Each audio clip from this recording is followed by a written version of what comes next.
Plano nga ba ng mga Marcos at Romualdez ang sinasabing pangbubudol ng mga ito sa mga Pilipino kung saan dinaranas ngayon ng Pilipinas ang umano'y pinakamatinding korupsyon sa kasaysayan? Taong 2016 nang dumikit si Amy kay dating Pangulong Rodrigo Duterte.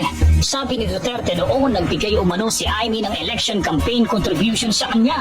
Sa panahon ng termino ni Duterte bilang Pangulo, unti-unti na numbalik ang simpatya ng mga tao sa mga Marcos dahil yan kay Duterte hanggang sa maipalibing nga sa libingan ng mga bayani si Marcos Sr.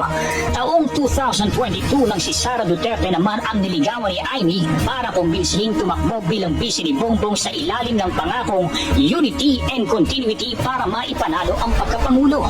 Pero nang manalo na, ang pangarap na pagbangon ng Pilipinas ay mauuwi pala sa wala dahil sa pagkaupo pa lang ni Bongbong sa Malacanang, nag-umpisa na ang mga hindi inaasahan ng bayan. Kabilang dito ang mga kontrobersya sa heavy luggage, Maharlika Fund, insertions o mga singit sa national budget, flood control, PhilHealth, PDIC, pagbebenta ng toneladang ginto, pagsirit ng trilyones na utang ng bansa, unprogrammed na mga ayuda at ang walang kamatayang polboron.